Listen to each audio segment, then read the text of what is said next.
Now, I hope you remember that this morning I was trying, in the brief space of 50 minutes, to give you a basic introduction to Mahayana Buddhism, the kind of Buddhism that is found in China and Japan, and the kind of Buddhism of which Zen Buddhism in particular is a subsect.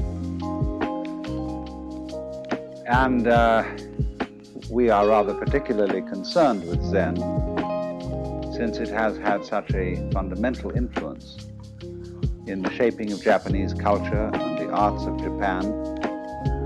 And since we are in the course of this informal tour going to be visiting a good deal of Zen monasteries and seeing a great deal of Zen formed works of art, architecture, and so on. So I want to lead now tonight from Buddhism in general, or Mahayana Buddhism in general, to Zen in particular.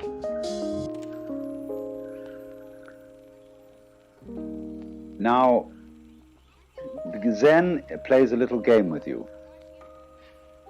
Whenever anybody like myself or Dr. Suzuki talks about Zen, all the other people say, because they talk about it, they don't understand it. Those, in the words of Lao Tzu, who know do not say. Those who say do not know. And yet he said that.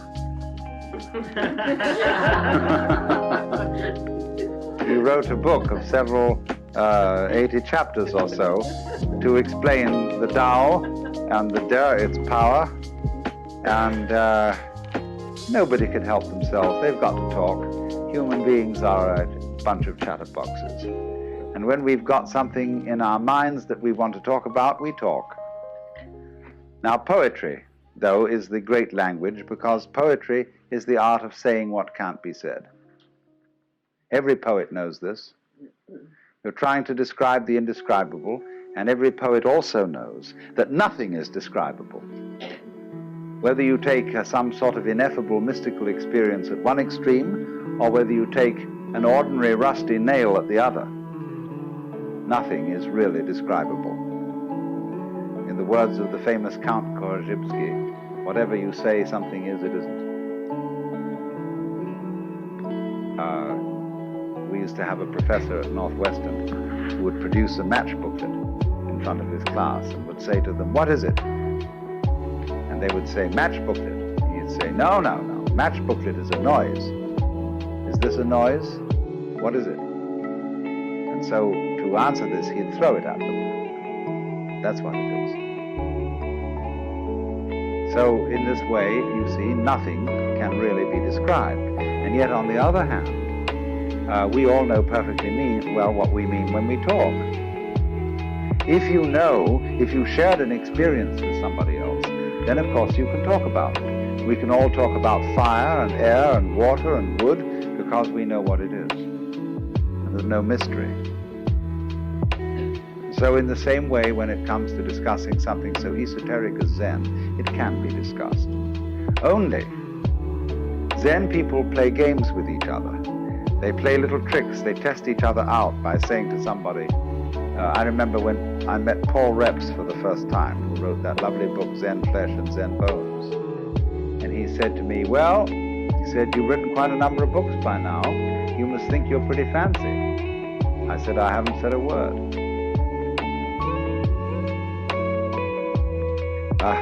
This is simply a Zen game.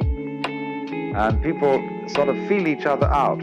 There's a poem which says, "When two Zen masters meet each other on the road, they need no introduction.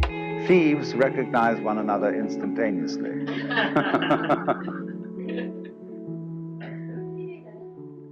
So now, having got that off my chest, it's to say then, if I were to give you a really proper and really and truly educative talk about Zen, I would gather you around here and sit here in silence for 5 minutes and leave. And in a way, this would be a much more direct exposition of it than what I'm going to do instead, which is talk about it. Only I have a feeling that you would feel that you were disappointed and somewhat cheated by this kind of behavior if I just left in 5 minutes silence. So then, this word Zen is Japanese way of pronouncing the Chinese word Chan, which in turn is the Chinese way of pronouncing the Sanskrit word jhana. And jhana is a very difficult word to translate into English, if not impossible. It's been called meditation. Meditation in English generally means sitting quietly and thinking about something, and that's not what Zen is. Contemplation might come a little nearer if you use the word in a very technical sense, the sense that it was used, or still is used, among Catholic mystics. Perhaps that's something a bit like Zen. But again, contemplation, as we normally use the word, has a sense of inactivity, a sense of not doing anything, of being completely still and passive, whereas Zen is something highly active. So we really don't have an English word for jhana, Chan, Zen. But I would say that we do know what it is, because we do all sorts of things every day of our lives in this spirit. When, for example, you drive a car, most Americans, at any rate, drive cars since they were teenagers and are very expert drivers. And when they drive a car, they don't think about it. They're one with the car. Or when a rider of a horse is one being with the horse, when you watch a good cowboy or a cavalry rider, he's glued to the horse. He's like a centaur almost. As the horse moves, he moves. Which is in control? Is the horse riding the man or the man riding the horse? You practically don't know. Same way when you have an excellent dancing partner. Who leads? Who follows? It seems as if you are one body and you move together. That is Zen, that is jhana. And so in a wider sense, when a person doesn't react to life, on the one hand, or try to dominate it on the other, but when the internal world of one's own organism and the external world of other people and other things move together as if they were and indeed are one and the same motion, that is Zen. So you could say in a very, very simple way that the real concern of Zen is to realize, not merely to think, but to know in your bones that the inside world inside your skin and the outside world outside your skin, going out as far as anything can go into galaxies beyond galaxies, is all one world and all one being, oneself, and you're it. And once you know that, then you have completely abolished all the problems that arise as a result of feeling that you are a stranger in the world, that you are set down in the middle of a hostile and alien domain of nature or people who are not you. This whole sense of estrangement, foreignness to the world is overcome in Zen. Now, let me illustrate this a little before we go into Zen in any kind of technical way by a few rather superficial but nevertheless significant facts out of Japanese culture and the place of Zen in Japanese culture. Japanese culture is, as you may have noticed, was, as you may have noticed, extraordinarily ritualistic. There is a right way of doing everything, a good form, a proper style. And nowhere is this more apparent than in such practices as the tea ceremony, or arranging flowers, or knowing how to dress, or knowing how to organize a formal dinner. The punctiliousness, the skill of these people in doing these things is quite remarkable. But in the same measure as they are very skillful at doing these things, they're very worried about it. The whole question, for example, of bringing presents to somebody else. Have they given us more than we've given them? Did we remember this occasion? Did we remember that occasion? These weigh very heavily on the Japanese soul.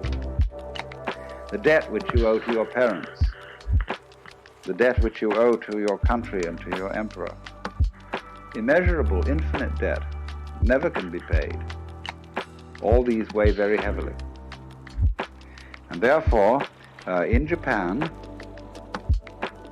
until the sort of breakaway of modern youth with its westernized ideals, this is a very nervous culture, concerned about whether one is playing the ritual correctly. A culture like that needs an outlet, needs a safety valve, needs a way out of this thing. And Zen provides just that. And so, by contrast, when you meet a Japanese who is thoroughly trained in Zen, he is a different kind of personality altogether from ordinary Japanese. He is, in manners, not studiedly courteous, nor is he brusque, but he's simply at ease. He gives you his whole attention, so long as you give him your whole attention. If you start wandering and frittering, he's got work to do and he promptly leaves. But so long as you are wanting to talk to him, he is there for you and for nobody else. And he sits down, and he really sits. You know, he doesn't worry about whether he ought to be somewhere else. And so unable to sit with complete serenity in one place. You know, if you have half an idea that you ought to be worrying about something out in the garden, or that you ought to be cooking dinner, or that you ought to be down in your office or something, you can't sit where you are. You're not really there. You're a kind of gas balloon that keeps wanting to wander off. But these people, when you'll see, as you meet people connected with Zen, even sometimes the most neophyte, novice of a priest, has this atmosphere of knowing how to live in the present and not to be fidgety and giggly and worrying about whether he's done the right thing. Well, that's very much Zen style, even though at the same time the Zen people do have a very exacting and demanding discipline. The function of this discipline is rather curious. It's to enable you to be comfortable.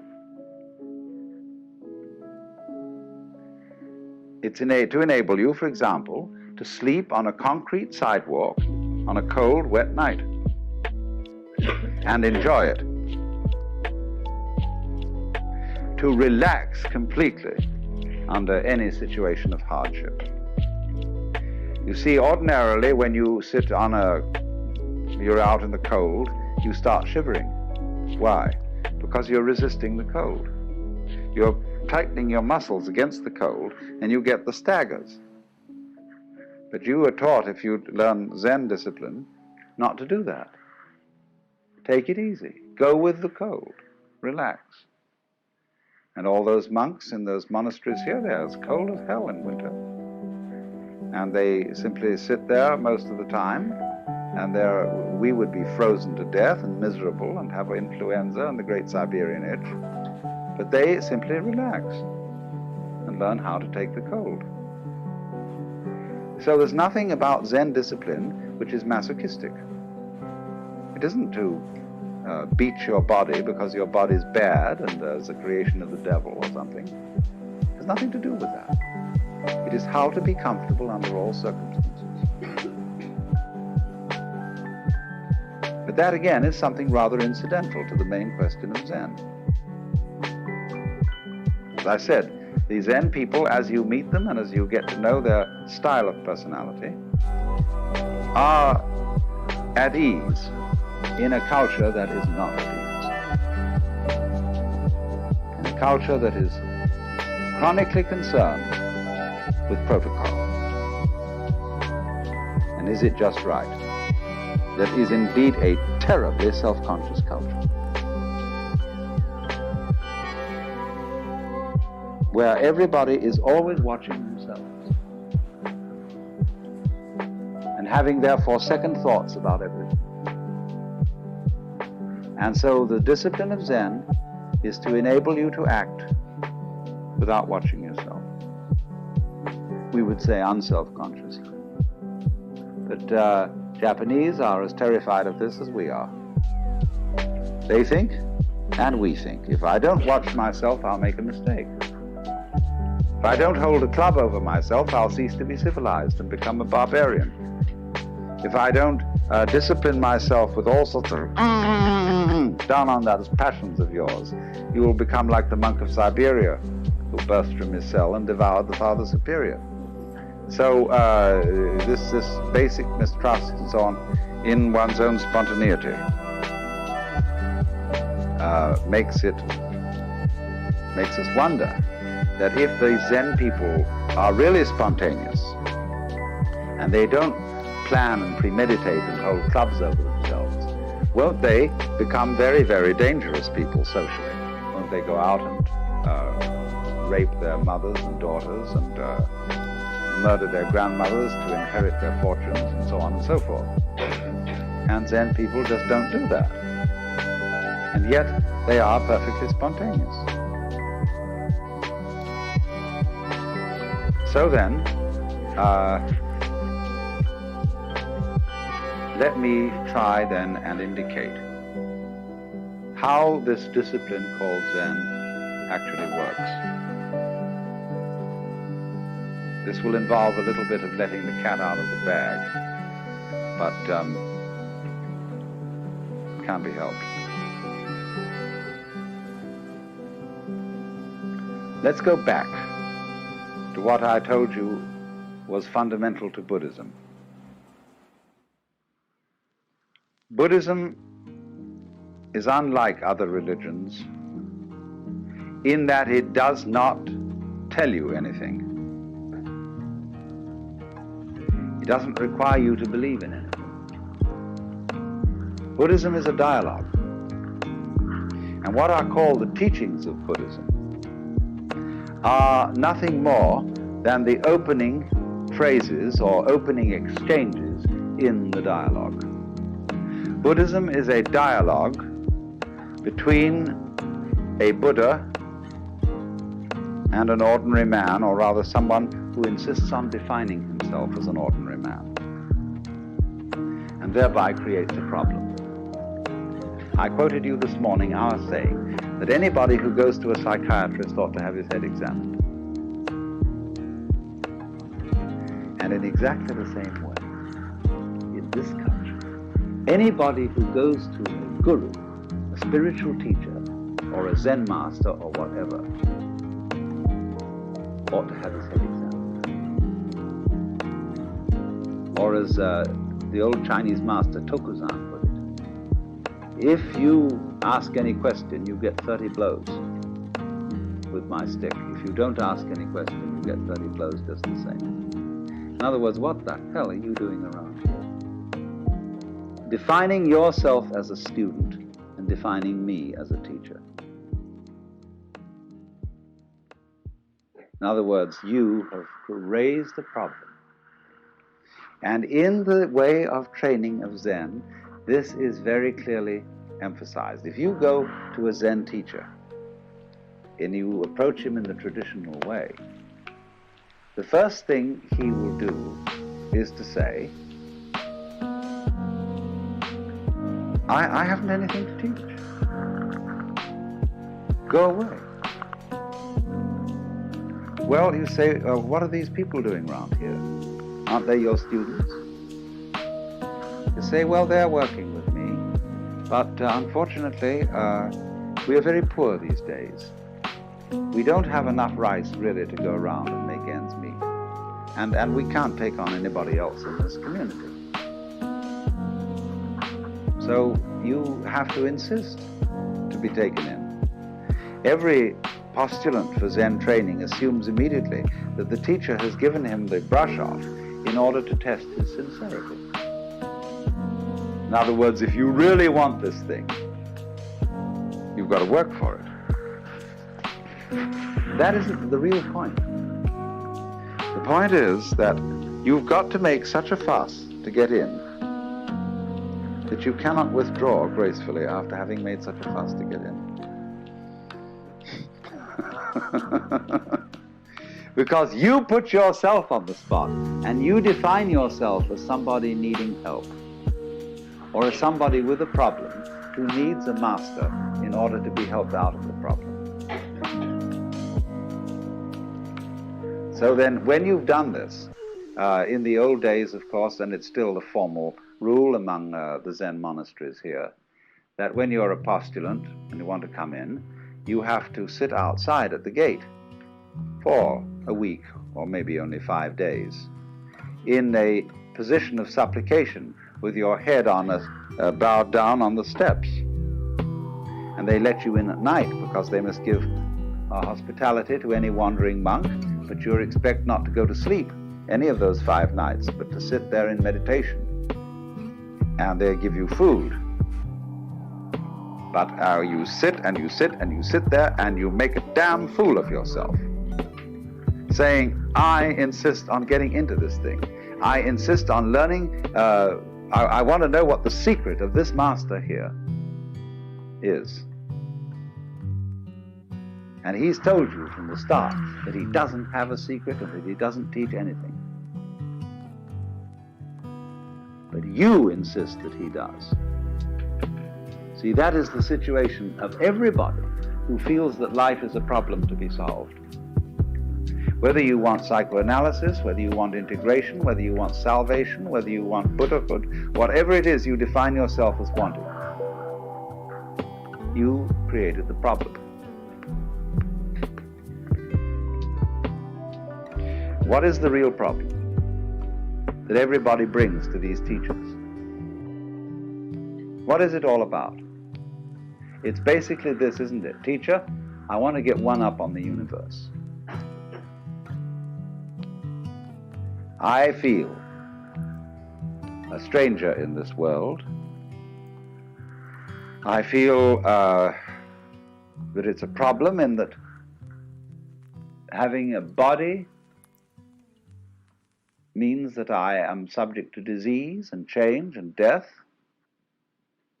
Having emotions and passions means that I am tormented by feelings which I can't help having, and yet it's not reasonable to act on those feelings without creating trouble.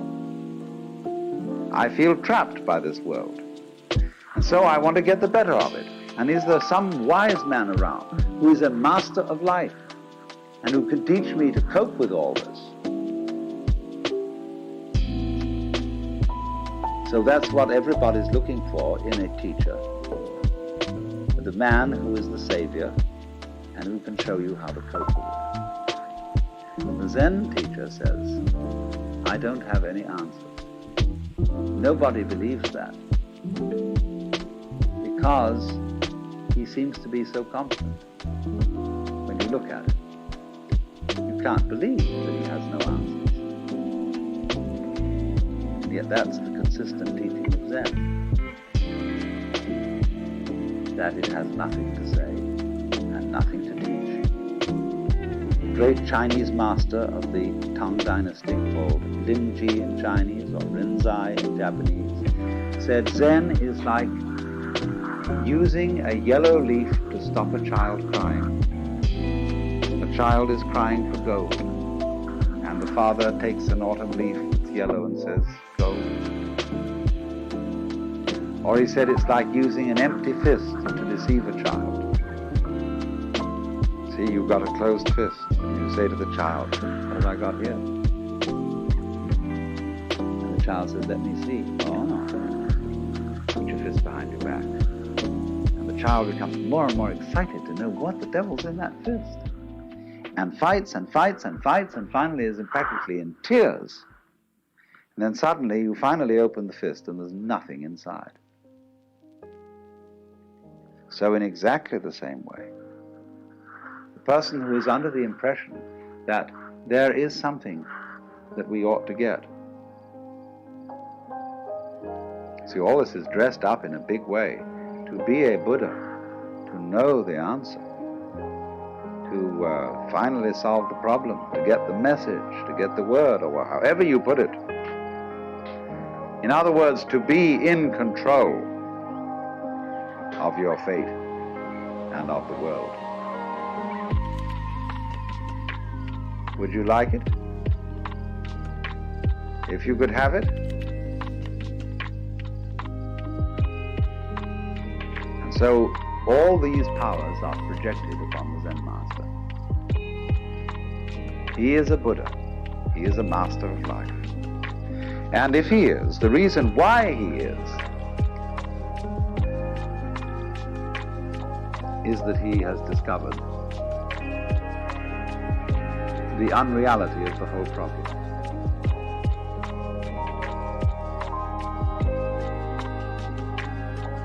And so all these powers are projected upon the Zen master. He is a Buddha. He is a master of life. And if he is, the reason why he is that he has discovered the unreality of the whole problem. There is not life on the one hand and you on the other. It's all the same. But you see, you can't tell people that. And just by telling, get them to see it.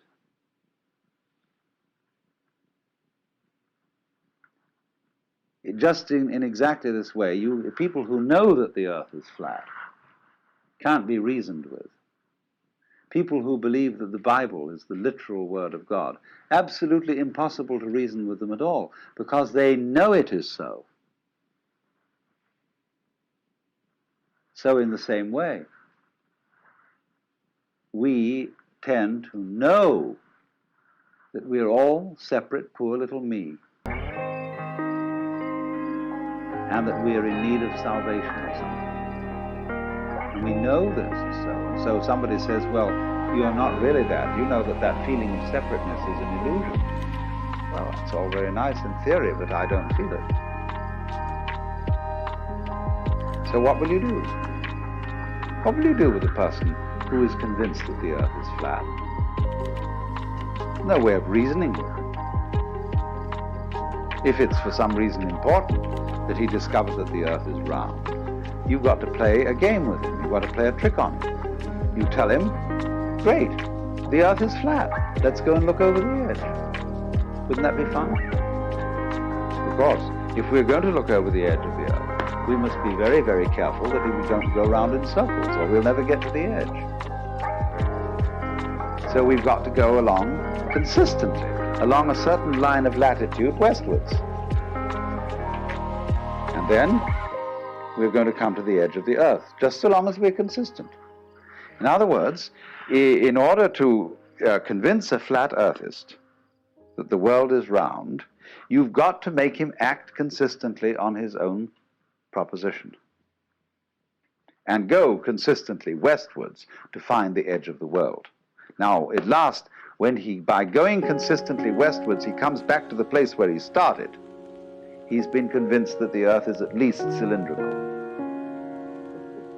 And he may believe you, then take it on faith that if he goes along a line of longitude, the same thing will happen. But you see, what you did was to make him persist in his folly. Now that's the whole method of Zen. To make people become perfect equals. And so explode the illusion of the separate ego. So what happens? In effect then, in the discipline of Zen, when you finally convince the master that you are stupid enough to be accepted as a student, because you've persisted and because you've defined yourself as someone having a problem. He has warned you well in advance that he has nothing to teach. But he says, now I will ask you a question. There are many ways of asking this question, but they all boil down to one common theme, and that is, who are you? You say you have a problem. You say you would like to get out of the sufferings of life. You say you would like to get one up on the universe. I want to know who's asking this question. Show me you. And only they put it in such ways as, before your father and mother conceived you, what was your original nature? Questions like that. And they'll say, now, look, I want to be shown. I don't want a lot of ideas about who you are. I don't want to know who you are in terms of a social role. You know, that you have such degrees or you have such professional qualifications and such a name and such a family. All that's the past. I want to see you genuinely now. It's like saying to a person, now, don't be self-conscious, see? I want you right this minute to be completely sincere. Come on now. Well, nothing is better calculated to make a person incapable of sincerity. Because when relatives come and aunts and uncles, and there's a little child, and they want to review this child and see it, and the parents say to the child, darling, come on now and play for us. See, and the poor child is completely nonplussed. Doesn't know what to do. Because you cannot play on demand.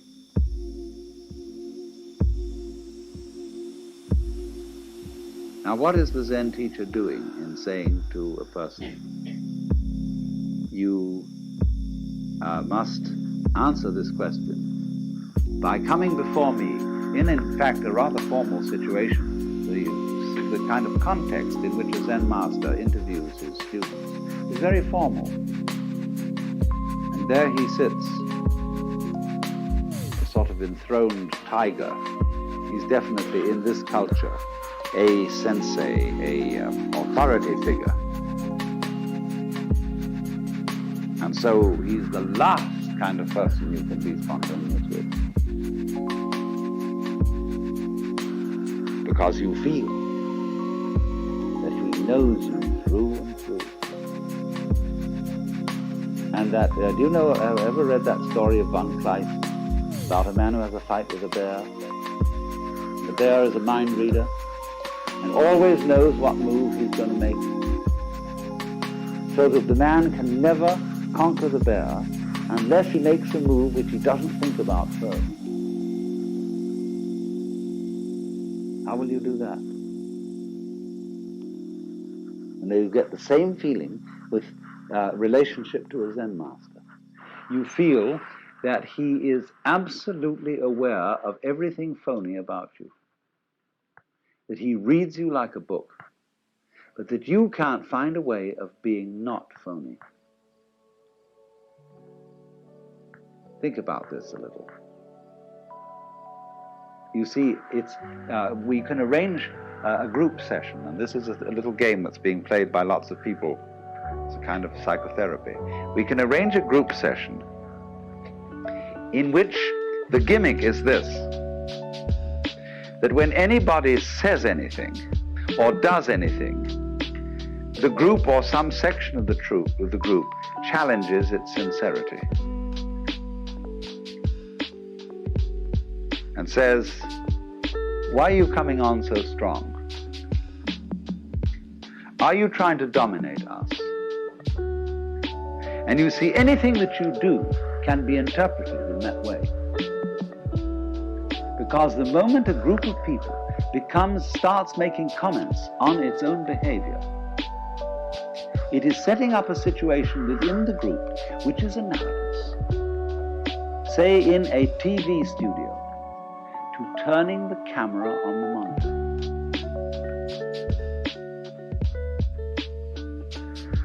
So when we start thinking about thinking,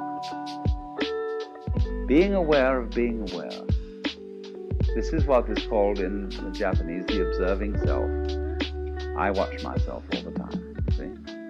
You are in a hopeless mess. But this is the price that human beings pay for having become self-conscious. Anxiety and guilt. Anxiety because, am I sure that I thought this out sufficiently carefully? When I left the house, did I turn off the gas stove?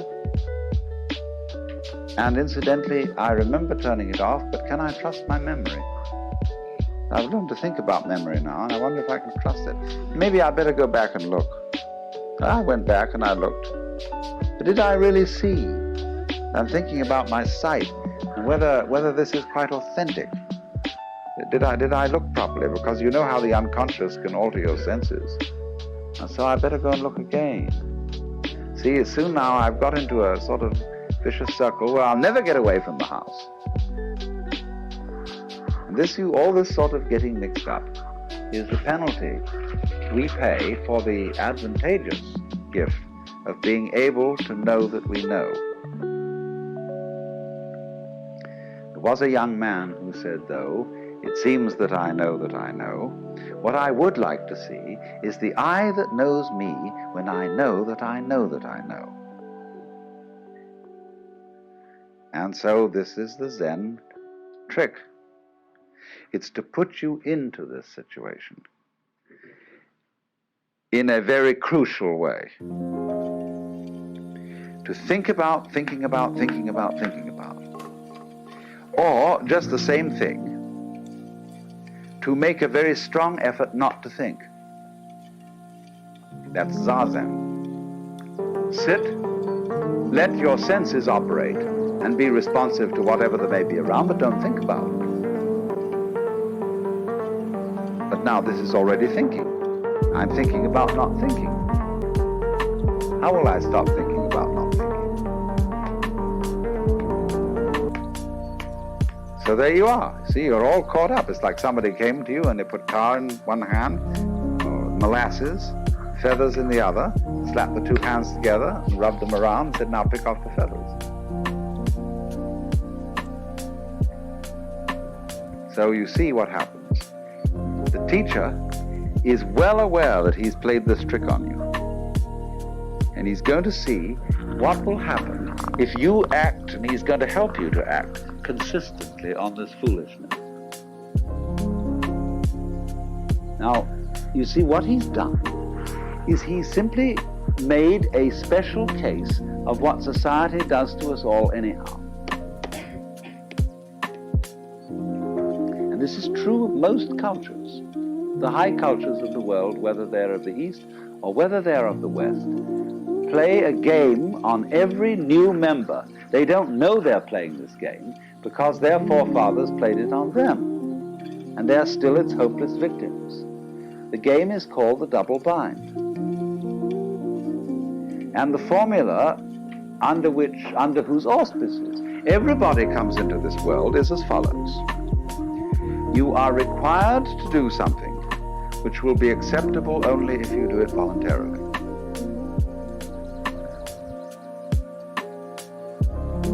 You must love me. You must go to sleep. You must be natural. You must be free. Listen to that. You must be free.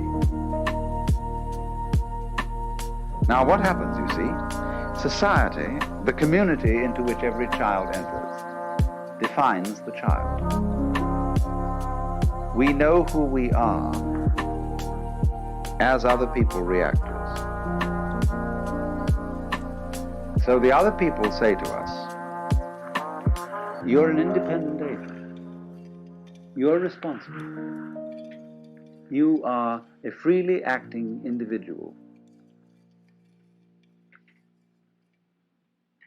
But this is a commandment.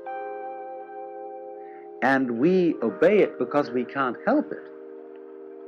Child has no way of criticizing this or of seeing there's something phony about it. So the child has to be free because he is commanded to be so by the community.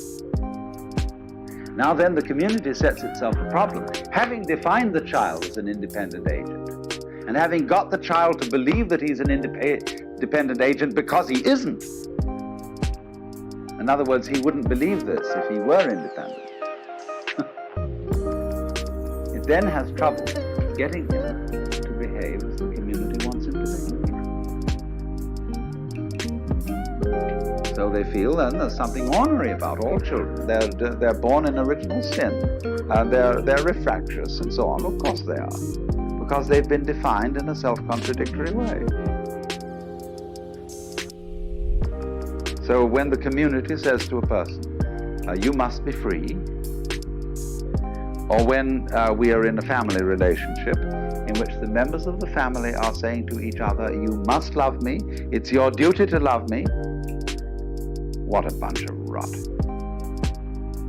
Supposing one day you get up and you say to your wife, darling, do you really love me? And she replies, well, I'm trying my very best to do so. Is that the answer you wanted? No. You wanted her to say, darling, I can't help loving you. I love you so much I could eat you. You don't want her to try to love you. And yet that is what you put on people in almost any marriage ceremony. That you shall love this person. Thou shalt love the Lord thy God. Thou shalt love thy neighbor as thyself. This is a double bind. And anybody who lives under the dominance of a double bind lives in a state of chronic frustration, because he is devoting his whole life to solving a meaningless, nonsensical problem. Let's take the double bind that is the deepest of all. You must go on living. Now, living is a spontaneous process. And to say to it, you must happen, is exactly the same thing as saying to any kind of creative artist, you must come through with the goods.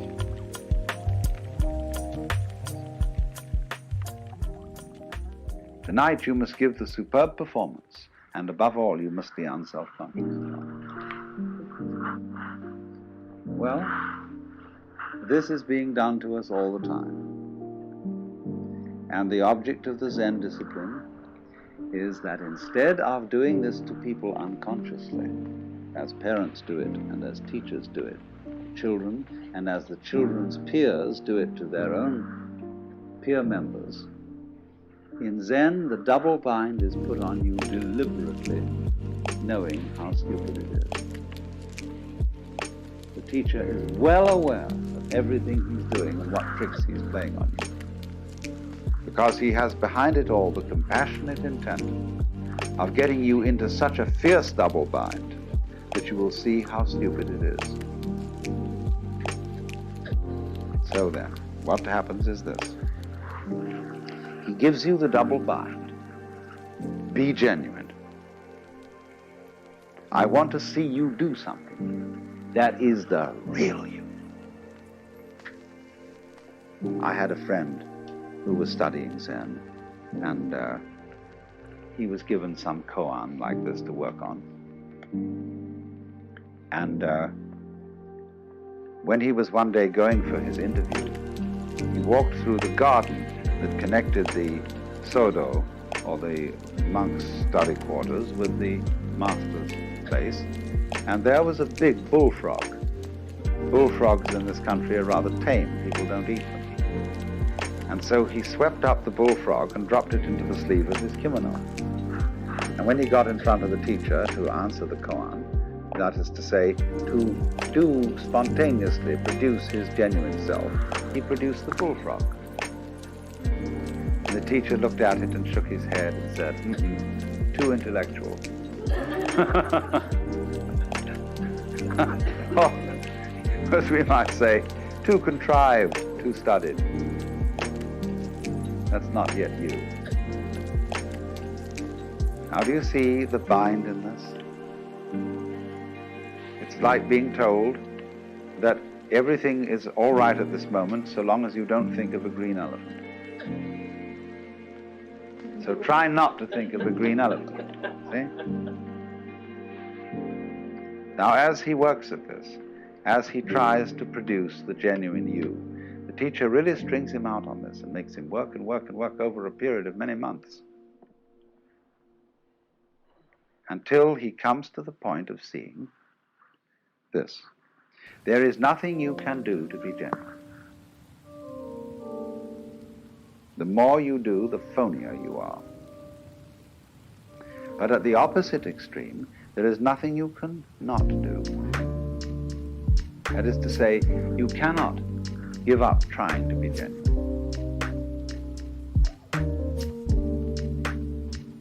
You can't relax, you know, and be completely passive and say, well, let's forget about it. Let's think about practical matters and forget all these spiritual concerns. The moment you do that, your abandonment of trying is itself an insidious form of trying. For example, there's a very interesting Hindu teacher by the name of Krishnamurti that many of you may know about. And he tells people, you know, that all their religious inquiry, their yoga practices, their reading religious books and so on, is nothing but a form of perpetuating one's egocentricity, but on a very refined and highbrow level. So he gets a kind of disciple who studiously avoids reading any kind of philosophical or edifying book. They are reduced to reading mystery stories. And they become devoted non-disciples. See, what a clever bind that is. It's the same as the Zen technique. You can't, in other words, let go of your... we've seen, you see, my point was at the beginning, we saw that the way of Buddhism is to let go of yourself, to see that you live in a universe in which nothing can be grasped. Therefore, stop grasping. So here's the problem. I come and say to the teacher, teach me not to grasp. He'll say, why do you want to know? And he shows you that the reason why you want to stop grasping is that it's a new form of grasping. You feel that you will beat the game by being unattached. See, it's horrible to grieve when somebody you love dies. So maybe by being unattached to that person, I can avoid grief. Pretty cold, isn't it? Maybe, you see, by not having an ego, when life comes and bangs on me, if there's nobody there, it'll be all right. So that's why I want non-ego state. That's phony. All this is a new way of safeguarding and protecting the ego. So this is the way in which Buddhism is a dialogue. So you see, if you go back to fundamental primitive Buddhism, people say to the Buddha, I want to escape from suffering. It's a perfectly honest statement. All right? Realize that suffering is caused by desire. Try not to desire. So the student goes away and tries to eliminate desires by controlling his mind and practicing yoga. Comes back to the teacher and says, it's pretty difficult, but I have managed at least to get rid of some desires. The teacher says to him, but you're still desiring to get rid of desire. What about that one?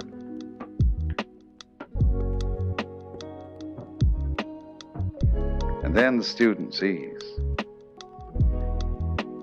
that if he tries to stop desiring to get rid of desire,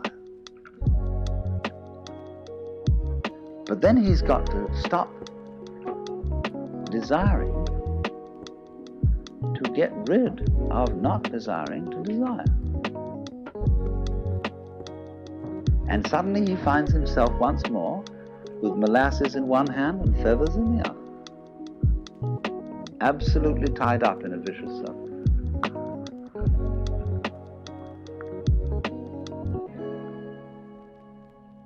So he realizes there is nothing I can do about it, and there's nothing I can not do about it.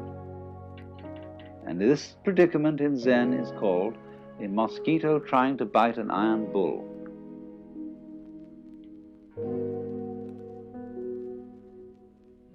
A position of such psychic extremity that nothing can be done about it. Now the point here is, what does this situation mean?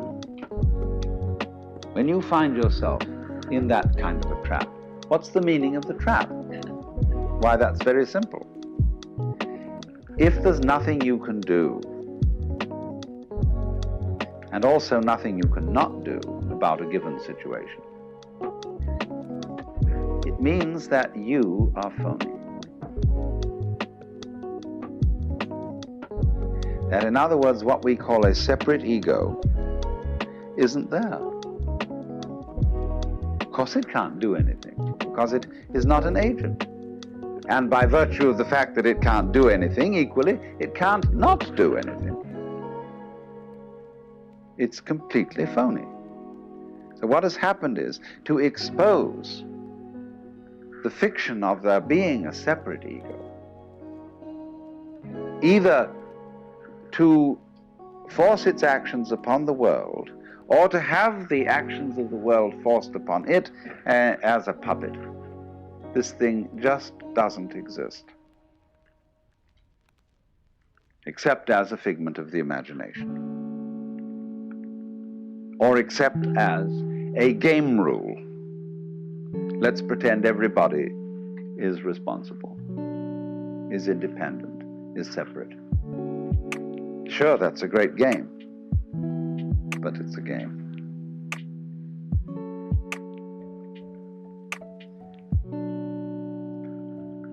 And so,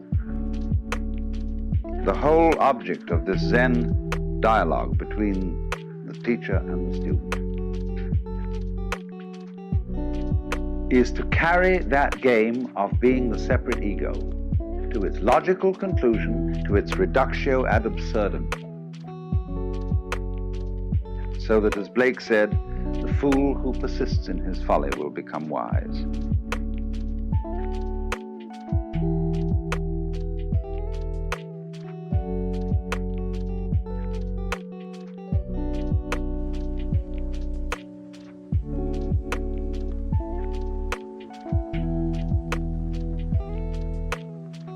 And most of us, I presume, have come here this morning or go to church or anything because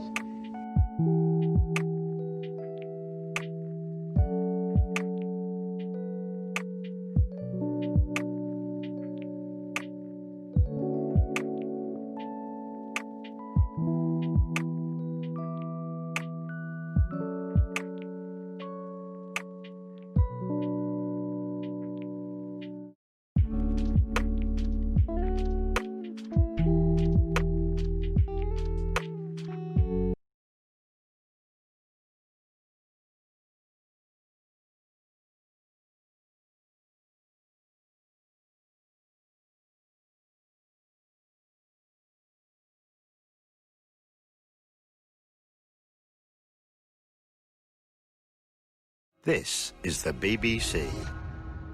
This podcast is supported by advertising outside the UK. Thanks for downloading the In Our Time podcast. For more details about In Our Time and for our terms of use, please go to bbc.co.uk/Radio 4. I hope you enjoy the programme.